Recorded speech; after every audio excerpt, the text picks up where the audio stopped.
ലോകം മുഴുവൻ ഗുരുതരമായ സാമ്പത്തിക പ്രതിസന്ധി സൃഷ്ടിക്കത്തക്ക രീതിയിൽ അമേരിക്കൻ സാമ്രാജ്യത്വത്തിന്റെ ഇസ്രയേലുമായി ചേർന്നിട്ടുള്ള യുദ്ധം, ഇറാന് നേരെ നടത്തിക്കൊണ്ടിരിക്കുന്ന കടന്നാക്രമം,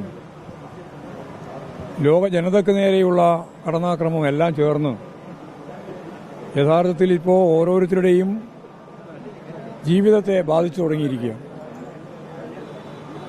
എല്ലാ വീടുകളിലും അത് ബാധകമായിരിക്കുകയാണ്, വിലക്കയറ്റം ഉൾപ്പെടെയുള്ള പ്രശ്നം.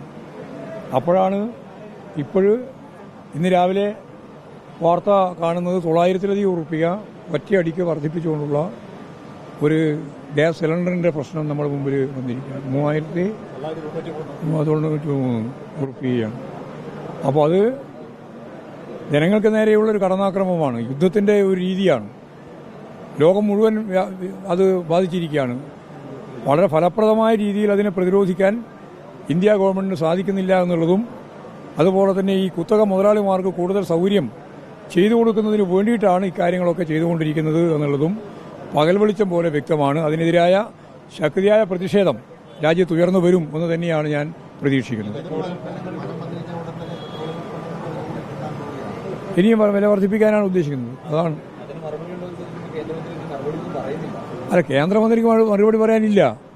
കേന്ദ്ര ഗവൺമെന്റിന്റെ നിലപാട് തന്നെ ഇതിനനുകൂലമാണ്. ഇതാ കാര്യം.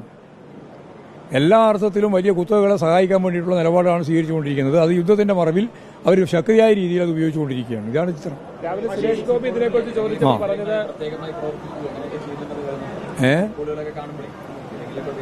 അല്ല, എല്ലാവരുടെയും ആത്മനിഷ്ഠ ഘടകം കൂടി ചേർത്തിട്ടാണ്. അതൊക്കെ UDF അനുകൂലമാണ്. ഞങ്ങൾ ഇടതുപക്ഷത്തിന്റെ ഏതെങ്കിലും ഭാഗം ഈ പറയുന്ന സർവേയുടെ ഭാഗമായിട്ടില്ല. അവിടെ ഞങ്ങളെ സംബന്ധിച്ച് യാതൊരു ഉത്കണ്ഠയില്ല. ഞങ്ങൾ ഉറപ്പായിട്ട് ഇടതുപക്ഷ ജനാധിപത്യ മുന്നണി 3ാം ടേമിൽ അധികാരത്തിൽ വരും എന്ന കാര്യം ഉറപ്പായിട്ട് പറയുകയാണ്. ഒന്നും വേണ്ടെന്നാ ഞാൻ പറയുന്നത്. ഒന്നും ചെയ്യണ്ട. അയാൾ തോക്കുന്ന കാര്യത്തിൽ യാതൊരു സംശയവും വേണ്ട. തല മൊട്ടയടിക്കുകയും വേണ്ട. വേറെ ഒരു കാര്യവും ചെയ്യണ്ട.